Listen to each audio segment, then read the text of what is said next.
Hello my friends and welcome back to Shelly Belly's Kitchen. My name is Shelly if you're new here, and we are doing part 2 of pressure canning 101. So if you did not see the first one, I'll try to link it down below.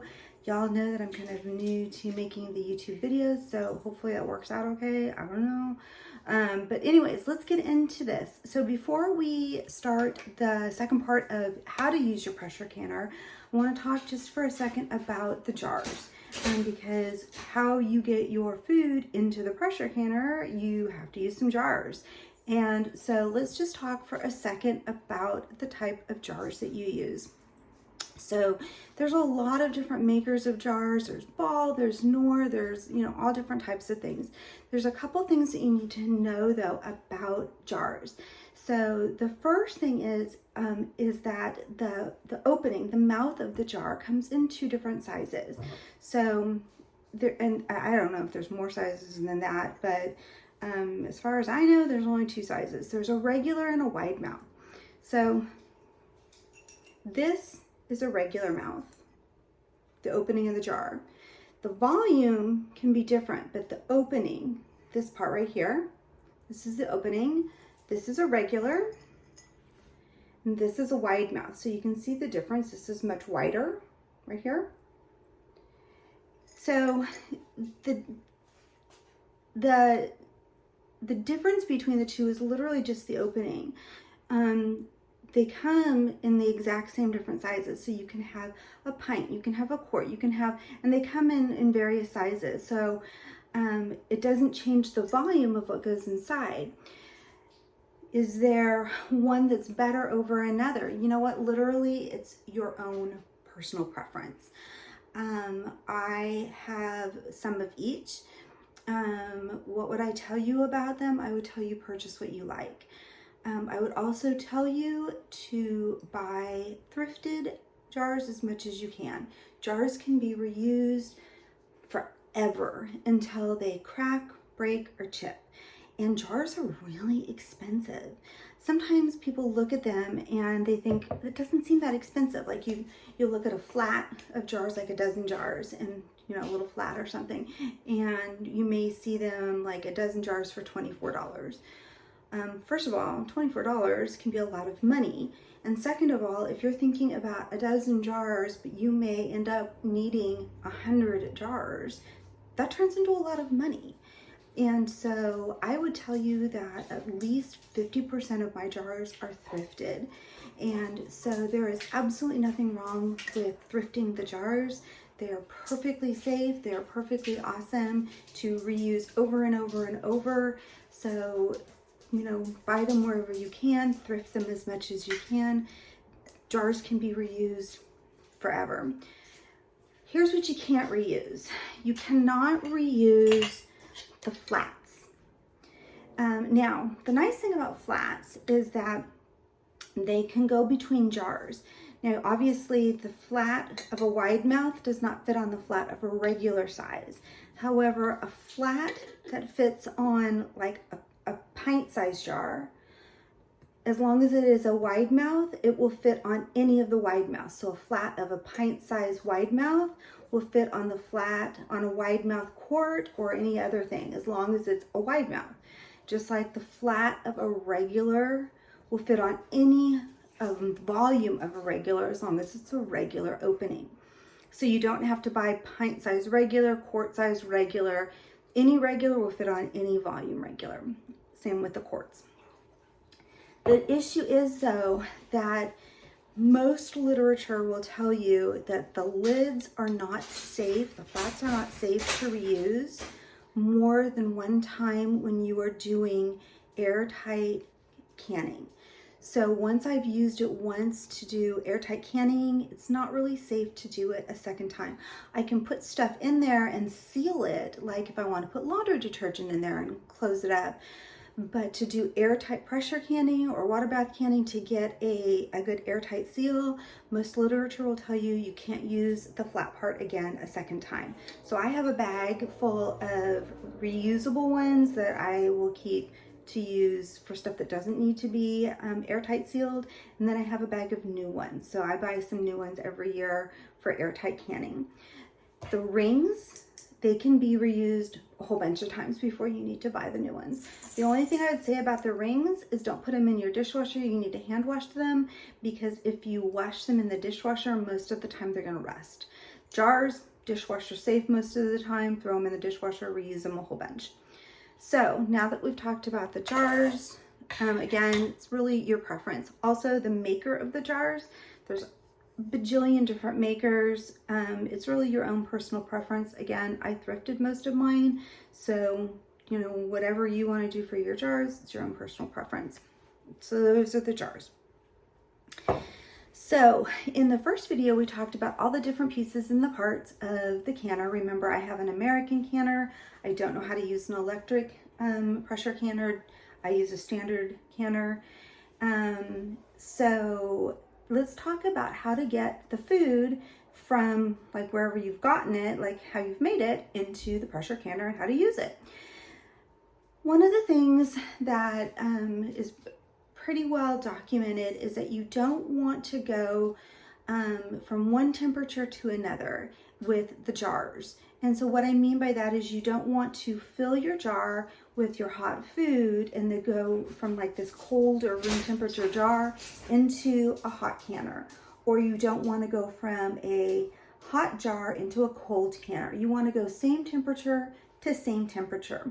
And the reason is, if I take and put hot food in here, but it's a cold jar, and then I put it into a hot canner, there's a chance that I'm going to crack, chip, or break my jar, and then I'm going to end up with a huge mess. So that's why you never want to do that. So you always want to warm up your jars. How do you warm up a jar? There's a whole bunch of different ways to do it, but I'm going to talk about two methods that are pretty common. First method is the way that my grandma used to do, which is super effective, very popular. And that would be that you will go ahead and get your canner warming. You put the water in on the stove. Again, from my All-American canner, it would be a few inches of water. So you get your canner going on the stove, you turn it on to like low, onto a simmer, take your jar, you dip it into the water, and then you just set it into your canner standing up, and you just let it sit in here and warm up while you're finishing getting your food prepared. While it's sitting in there, it's coming up to the temperature that the water is, and by the time you're ready to put the food in it, the jars are going to be nice and warm. Other method that you can use, which is one that I do a lot, particularly if I am canning a whole bunch, like if I'm going to be using maybe 14, 15 jars, maybe I'm doing 2 or 3 different batches of canning, is I get a cookie sheet out and I put my jars on the cookie sheet. I tend to put them face down, but you can do whatever you prefer. Once again, my doggies, there goes Curtis. They are in and out, man, tonight. They're on a tear. So anyways, I take my jars. I tend to put them face down. You can go face down, face up, doesn't matter. I put them on a cookie sheet and I put them in the oven, turn the oven on to about 200-ish, and I just let them sit in the oven and warm up. The nice thing for me when I do that is I will put a lot of jars in there if I'm batch canning, and I will just take out the few that I need when I'm ready to use them. I'll leave the other ones in there to continue just staying warm and take them out when I'm ready to use them. I like the cookie sheet because then it's nice and flat and they don't wobble on the rack or anything like that. Either method works completely fine. It's just your own personal preference. I've done both and I like them both equally fine. So it's whatever you want to do. All right, so we are going to say that we have got our jars warming up and they are in a good place, and we're going to get ready to do some canning. We are going to get ready to put some food in here. One of the tips that I was given when I first started canning was to can water. When I read it, I thought that is probably the stupidest thing I've ever heard, but it is honestly true. If you've never canned anything in a pressure canner and maybe you're a little bit worried about not getting a good seal, and then you don't want to have something that's spoiled or open the food up and eat it, you know, and have it bad and have bacteria and risk getting sick.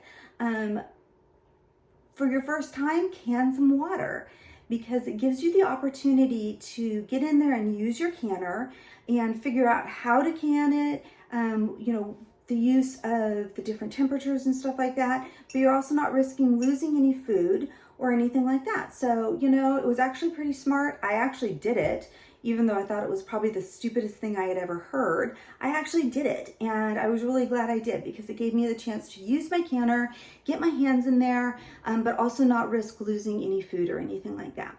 So that's one of the things to do. I talked a little bit before about not purchasing anything unless you needed to. One of the only things I would recommend purchasing, if you cannot find it at a thrift store, would be a canning funnel. You can see that the opening is pretty wide. It does fit in the regular mouth or the wide mouth. Don't be like me. The first time I went to can actual food, I didn't have this. I actually just tried to like freehand ladle it into the jars. Did not go well. A huge mess later. I was very sad that I had not bought this at the dollar store for $1.25. So if you have to purchase anything that you can't borrow from someone, or find at a thrift store or something, this would be a great $1.25 purchase at the dollar store. It will definitely save you a lot of heartache and a lot of mess. And if you want to see another cute baby, here is the other for a boy. He's in here supervising. All right, hang on. I touched him. I gotta wash my hands. So, all right. So let me wash my hands while we're talking. So while your jars are warmed up and all that kind of good stuff, you're gonna get your food all prepared and get ready to do some canning. There used to be a school of thought that you needed to sanitize your jars after you washed them.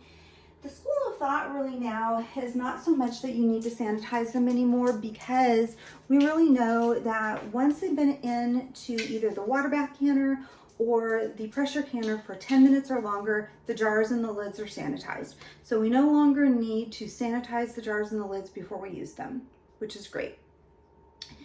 The other thing that I do while I am getting everything ready, this may just be me, I don't know, it's just the way I was raised with my grandma, is that I will usually get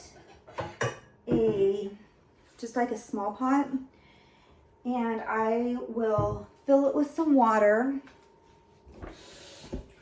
and into the water I put all of my lids, all my flats.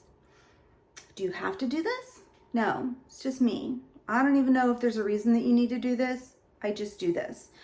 I put them in the water. I turn my stove on to low, just like to simmer, and I let them just warm up while I am ladling everything into the jars. All right.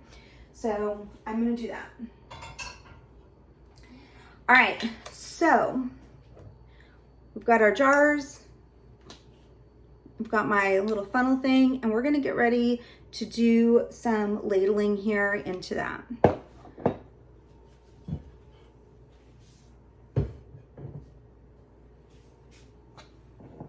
So we've got this right here. This just sits in here like this. It'll ladle out. So all you need to do is simply put your food in. You just ladle it into here, all right? And once you've got everything into your jar, you want to leave about what we call an inch of headspace. An inch of headspace, I'm not a great eyeballer of headspace as far as like is that an inch? Is that a half an inch? An inch of headspace is generally on any jar, the bottom ring down here. This right here is about an inch. And again, it doesn't matter whether you're looking at a wide mouth, a pint, a quart. This bottom ring is about an inch, all right? You want to leave about an inch of headspace on any type of food or liquid that is really liquidy, and that would be things like pie filling, soup, any types of broth, bone broth, anything that has a lot of liquid to it. And the reason is as it cans and the air comes out the top from the lid, it will pull up the liquid, and if there's not enough room at the top, the liquid will actually suck out the top and come out past the lid. And then you lose a whole bunch of your food and you make a mess. So most of your recipes will tell you how much headspace to leave. Anything that's really liquidy though, it's gonna be about 1 inch. It is important to make sure you follow the directions for the headspace, because if you leave too much, then you're not gonna get a good seal. And if you don't leave enough, you're gonna get it pouring out the sides. Pouring out the side is called siphoning. So that's what it is.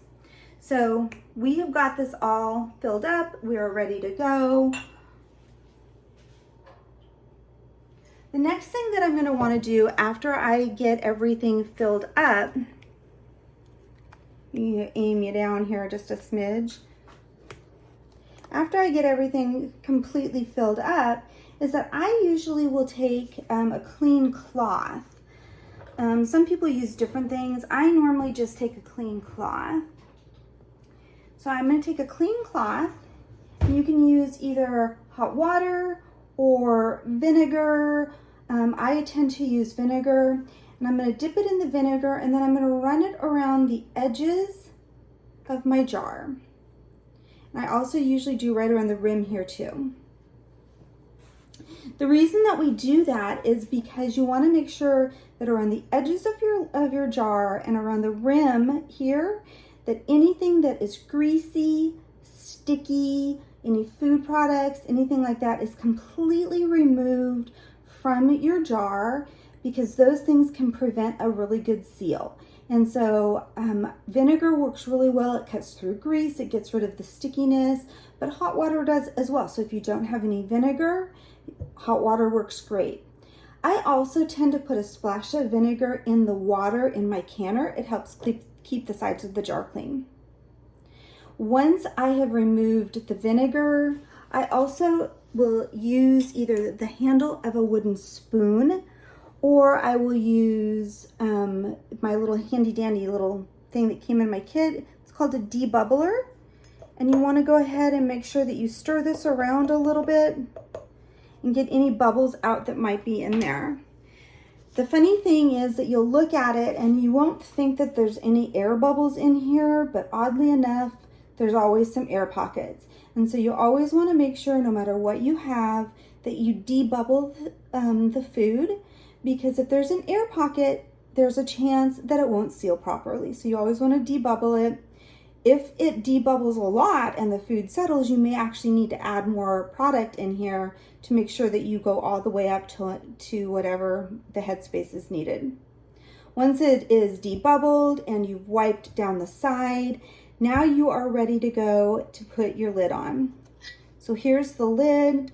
The reason that I put it in the water is I just kind of tend to feel like it softens up this rubber rim part just a little bit. So the water that I put it into is just warm. It is not hot, it's not boiling. I leave it just simmering. And so here is that rubber rim that is just softened up a little bit. You're gonna just put it right on the top right here. And then I'm gonna take my ring, and you're just gonna put it on and have it go until it's finger tight. So finger tight means that it's tight, but that you're not ratcheting it down. If you're ratcheting something down, there is a chance that you're gonna put it on too tight and that it won't be loose enough for any of the air and the gases to escape. So I just finger tight it like that. Once it is ready to go like that, then you're ready to put it in the canner. Now, hopefully you can see, but there is a little bubble right here in the middle of that lid. I hope you can see it. That bubble means that it's not sealed. You can kind of hear it. So it is up because the jar is not sealed. Other thing to remember is now I've got hot food in here, I can't really pick it up with my hand. So you can do a couple different things. Most of these little handy dandy kits, they come with these little tongue gripper things that will grip the jar. Or you can use like tongs and a mitt, you know, whatever you have on hand you can use. We're gonna put that in the water. And we're ready to go ahead and to seal up our canner. Again, I'm gonna line up my arrows to my arrows.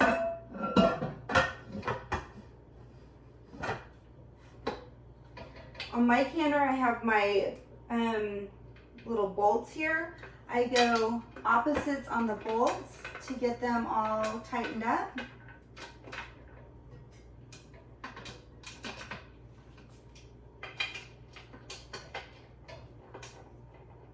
Once my bolts are in place and tightened,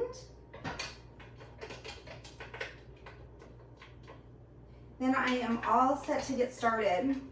I'm going to turn my canner on like medium high and get it started raising up to temperature.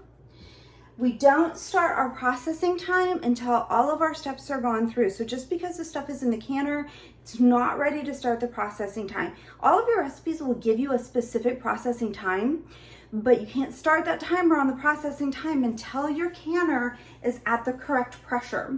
So if you remember from our first video, I have the All-American canner and mine is a weighted canner. So here's my weight. So I'm gonna turn this on. I'm gonna let it start coming up to pressure, or not pressure, I'm sorry. I'm gonna let it come up to venting. This is my venting spout right here. Back over here. Actually, let me pull you closer. So back over here is my venting spout.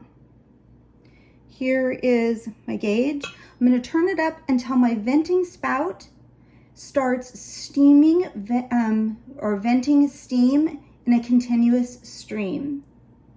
Once I see a continuous stream of steam coming up here, then I know that it's got a good boil going on in here.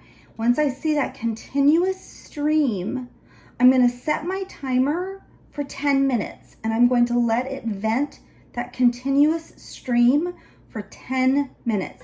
10 minutes is a standard time for any pressure canner. You want to let it vent that continuous stream for 10 minutes, and that is getting out any of the air that is inside of here. It's bringing it up to a good pressure and getting out that air. Once I vented it for 10 minutes, because mine is a weighted canner, once it's vented for 10 minutes, what I'm gonna do is I'm gonna put my weight on. And I know from my elevation, I can at 10 PSI. So here is my weight.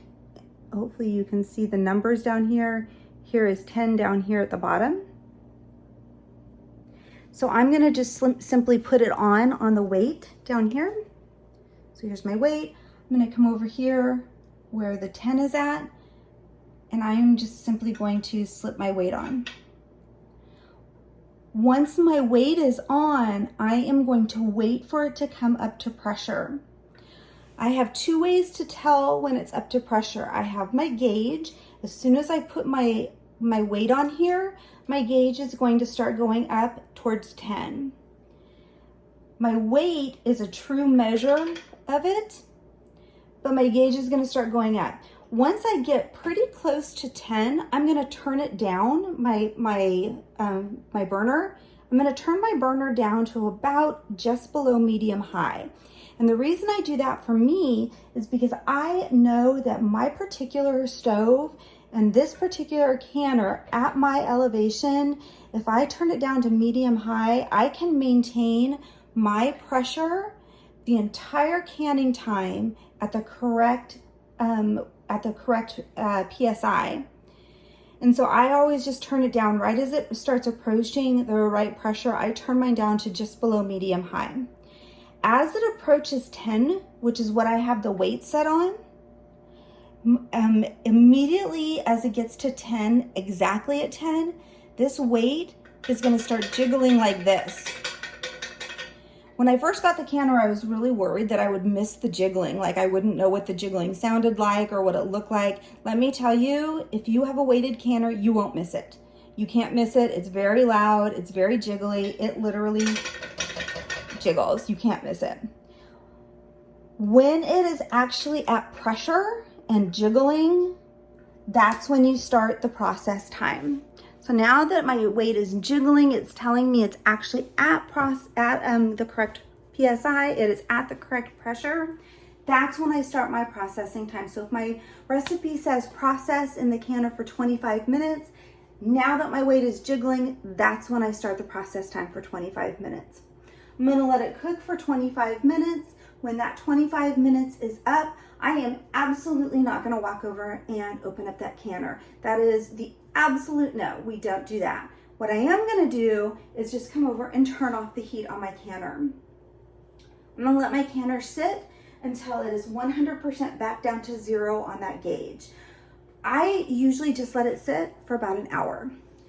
While my canner is going, it's like having anything else on your stove in your house. I'm not gonna leave. I'm gonna kind of hang around the house, kind of more around the kitchen. I'm gonna babysit it just like you do when you have anything else on the stove. But once my stove is off, it's like having anything else off.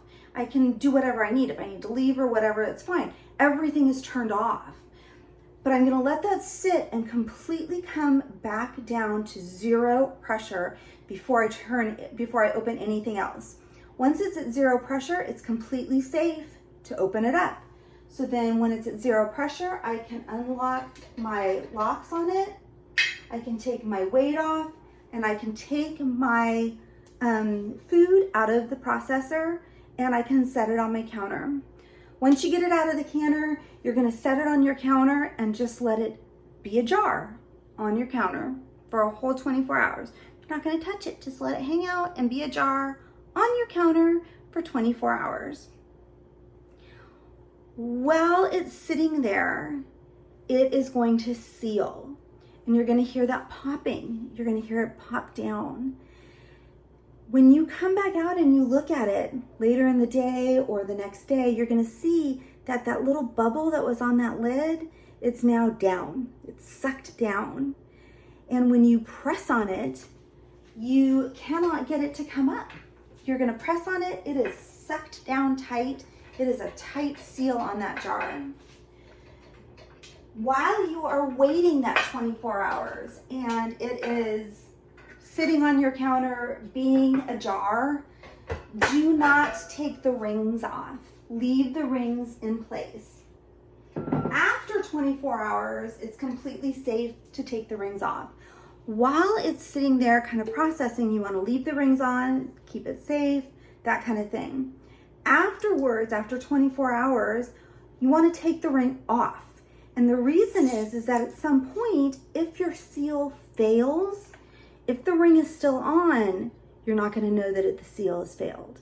You want to always take the ring off, so that way if this bubble for some reason pops back up and your seal fails later on, you're going to know it because you're going to know it because the ring's not on, and it will show you. You're going to test the jars before you put them away and you know that they're safe. You're going to take them and you're going to push them, and you're going to make sure that there's no give, that this is down solid. And the other thing that you're going to do is that you're going to pick it up by the lid. And if it is a good, safe, tight seal, you're going to be able to pick that thing up by the lid and it's not going to come off. It is on there tight. Once you know that you have a good, safe, tight lid and seal, put the name and the date on there of whatever you have, because it is now completely safe for you to put on there. You have a shelf-stable product that is going to feed your family for a long time afterwards. I hope this has been a great video for you and that it's been useful. If you have never canned before, I hope this has inspired you to try a pressure canner. If you have pressure canned before, I hope this has given you some useful information. Coming up in a couple days, we're going to do some vanilla. I have vanilla beans to make.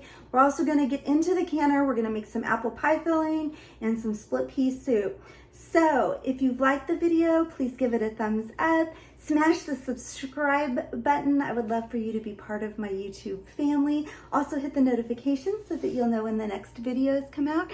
I hope you guys have a blessed day.